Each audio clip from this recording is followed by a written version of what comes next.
All right, hello there, AP European History students here at Sauk Prairie High School. Welcome to class. Hopefully you're doing okay with the summer work you gotta do. I'm sorry, I know it's mean, whatever, don't care. I want to do a quick little video here for you guys. We'll do a few of these throughout the year, help us out, have more time in class. Little review of kind of what's going on in Europe prior to the Renaissance, kind of where AP European history starts is in the Renaissance, around 1400, 1450, give or take. And we're going to review some big main points, what is happening in Europe before we start doing our thing here in AP Euro. So, a couple big questions. We have 5 of them, okay? 5. See, look, right here. 1, 2, 3, 4, 5. Ta-da. All right. 1, historical origins. Where's Europe coming from, okay? The role of church and state, how those two things kind of play a little bit. Economics, big part of it. What's the role and form of the state of Europe? So, kind of, you know, how does the government fit in, okay? And lastly, Europe's major conflicts. How are wars and stuff playing a role here in on this little subcontinent of Europe? So, start off here looking at the West. Okay, Western Europe. Typically, we take kind of that little divide, if you will, between kind of the Germany right down to Italy line. So, East, West, we'll call it in terms of the post-Cold War kind of world or Cold War world.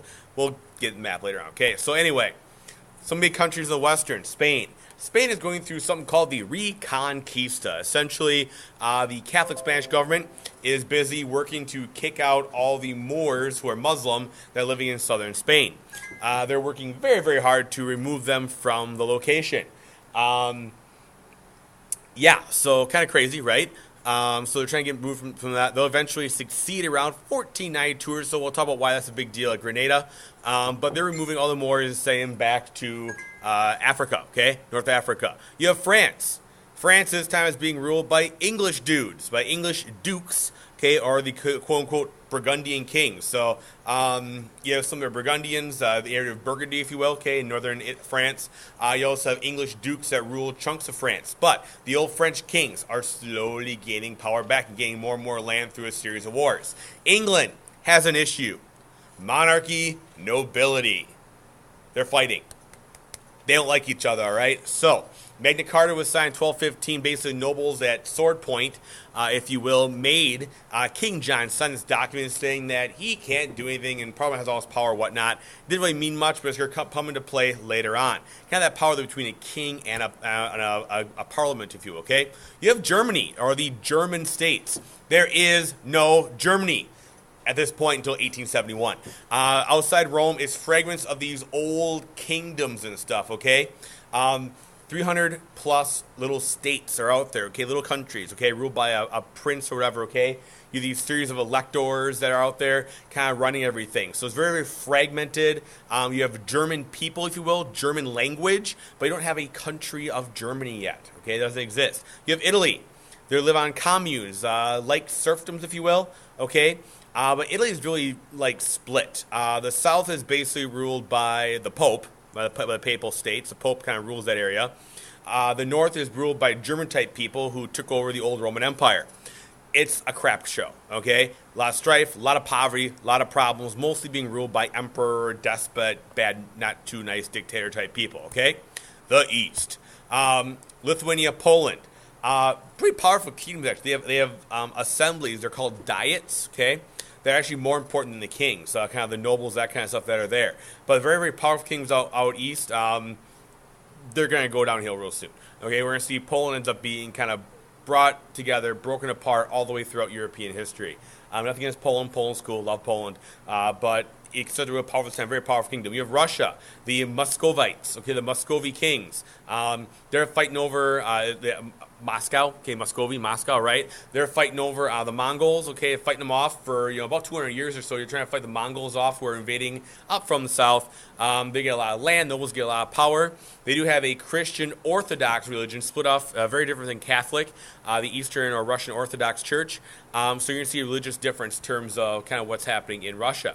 You have the Byzantine Empire, essentially what's left of Rome, okay, based around Constantinople, the modern-day city of Istanbul, Turkey.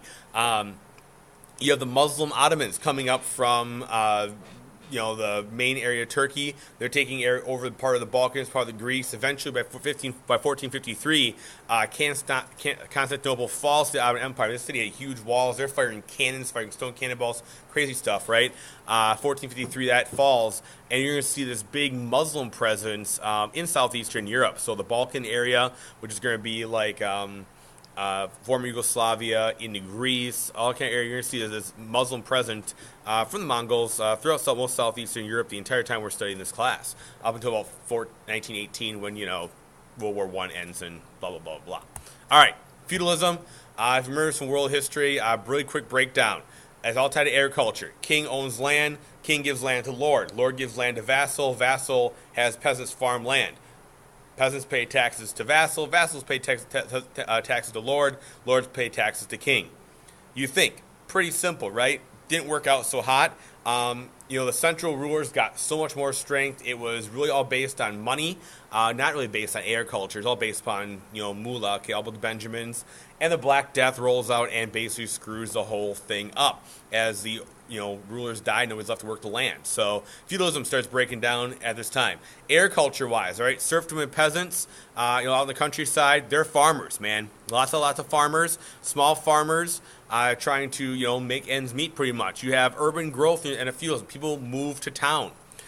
So you really have this you have the idea of three field systems that rotating their crops at this time.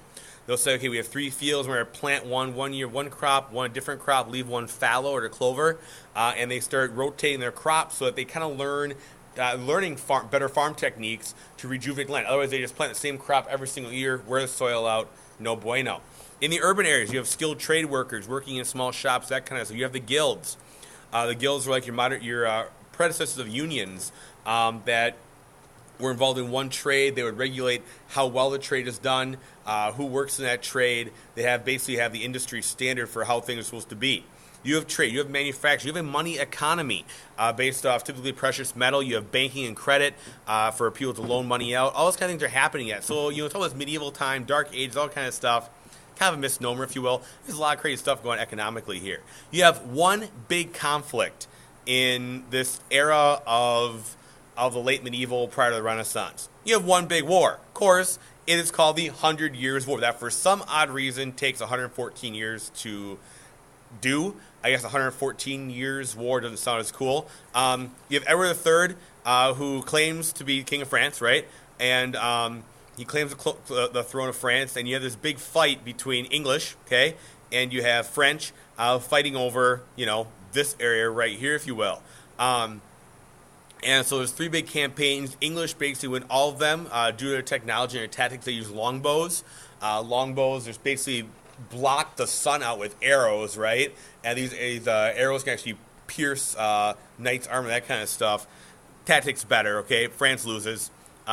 That kind of stuff a bunch of times until you have Joan of Arc, teenage girl who leads the French army. Eventually, she is captured, taken to England, tried as a heretic because she said she was following God's orders. Also, she was dressing as a man, that kind of stuff. But kind of inspires this French army to win. And eventually, only thing that England holds is Calais, right here where my pointer is, right there, okay? And eventually, they lose everything on the mainland. They go to a little island. They stay there.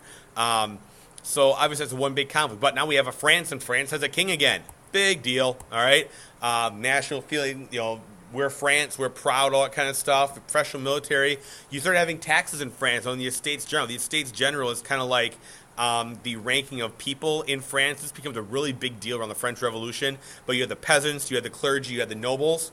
They had a kind of a taxation type deal among the Estates General. They actually had representation who meet the king. It's kind of a big deal. They're proud to have a king again. England also has that unified England concept. We are England. This is our island. Stay the hell off of it. That idea of, Parliament, make sure they fix problems. You do have a disagreement between nobility as who's going to be the king, leading to the War of Roses, which we'll talk about later on in class. Okay, so we have things going on there. You have the Black Death. What's the Black Death? Bubonic, pneumonic, septicemic plague, essentially a bacterium, comes from Central Asia due to trade. Really hits hard in Europe around 1347. It goes through and rips through Sicily up to Italy. Basically, that trade's coming through the Mediterranean. In 3 years, you have 1/3 of Europe dead. Yeah, serious. Pretty hardcore. Read those documents about it, okay? Pretty interesting. the big impact that destroys feudalism because there's no way to work the fields. There's no way to run anything. So those lines start blurring, if you will, okay? The church gets weakened because people can't pay taxes, so they can't give stuff to the church. You really start seeing restructures of political, social, economic issues because the plague, it does not discriminate. It will kill everybody. And it just didn't kill poor people, rich people. It really kind of changed some of the psyche about life and that kind of thing in Europe. And some people really advanced big time because of the plague. We'll talk more about it in detail later on. The church pretty much ruled everything, okay? The question was in Europe, who should be in charge? Secular rule, meaning local kings, that kind of stuff, or the Pope. Thing is, the church kind of could do it whatever the heck they wanted to at this point. The clerics had their own separate legal system. They could do things that regular common people couldn't. If I did this as a common person, I got in trouble. A cleric, a priest did this, he was kosher. All right? So, issues there, okay? The church was Europe's biggest landowner at this time. Land meant money, all right? They were ruled by the College of Cardinals, kind of their senate, if you will, making different things. But the church cost a lot of money to run, so they had to find ways to make money. Things like selling relics. They would sell what were supposedly bones of saints and that kind of stuff, or ashes of saints, or little pieces of wood that were supposed to be parts of Jesus' cross, that kind of stuff. Indulgences to forgive your sins, those kind of things. If you went against the church, you were disciplined, like pretty severely, right? The biggest one, excommunication. They just literally kicked your tushy out of the church. And so that was a big deal. Interdict means they couldn't take sacrament anymore in terms of communion. Also said inquisitions or the trial against heretics. If you were found as a heretic, you could be burned at the stake. Kind of cool. All right. So the big crisis is who's going to be in charge of stuff, okay? There's some Latin terms that come out here about taxation. So there's clericus laicios, which was no tax on clerics. The church didn't pay taxes to anybody, okay? You have unum sanctum, the temporal authority subject to the church. So I can be king of a country, but I still answer to the church. And so the idea that, the church basically was infallible. They could not screw up. Things start getting weird here, okay? In 1309, there's a French Pope, Clement V, who's named. And he had to choose to move the Pope and his court to Avignon, France, and have French cardinals, where they limit taxes and all that kind of stuff on clerics. All right, that's fine, until the church comes back with Urban VI and brings the church back to Rome. And he wants to reform the church. But King Charles of France brings the Pope back, and now we have two popes. Problem? Certain people try to decide who to follow. In France, they follow the Avignon Pope. In Italy and most over here-ish, they follow the Roman Pope. In some places, they follow little bits of both. Essentially, you have a Pope fight. Fun times, okay? And you have this movement called the conciliar movement that comes out of it. Because, these two sides are fighting, not sure who to follow. Excuse me. The idea of power with people and not the Pope. We're going to have a council of people instead of one dude having power. They meet in Pisa, the place, leaning tower, right, all that kind of stuff. And they elect a new Pope who takes the name Alexander V. So now you have three popes. Once again, you see a problem here, okay? The other refuse to set down until they decide who the Pope is going to be. Eventually, they pick another Pope, Martin V, to be the guy in charge to declare supremacy of the Council of Constance. More about that in your textbook. Essentially, the church having problems. Impacts of this. Europeans start seeing leaders for people and people for leaders. The question of, the leaders are real people. They are not infallible. They can make mistakes. You see more responsibility to the human side of the lay person or the non-churchy type person. They get a lot more power. And the papacy really loses some power and respect. Places start to challenge the church, except for Italy, where you don't challenge the Pope.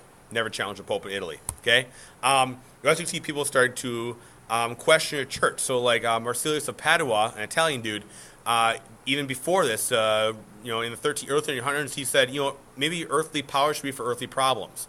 Let God do God's thing, let people do people's thing. John Wycliffe, who was like, hey, maybe we should have clerical poverty, secular power instead of that kind of stuff. Maybe Bible only. The Lollards, who wanted to translate the Bible in their own language. That was a no-no because only the priests knew the Bible. And you had Jan Hus, who was a Czechoslovakian guy who said, vernacular, no Sarah, no superstition, late sacrament, and you get burned at the stake for it. Yeah, see what happens. Anywho, you see, church really ruled everything. That's it, guys. Over to the rest of the work.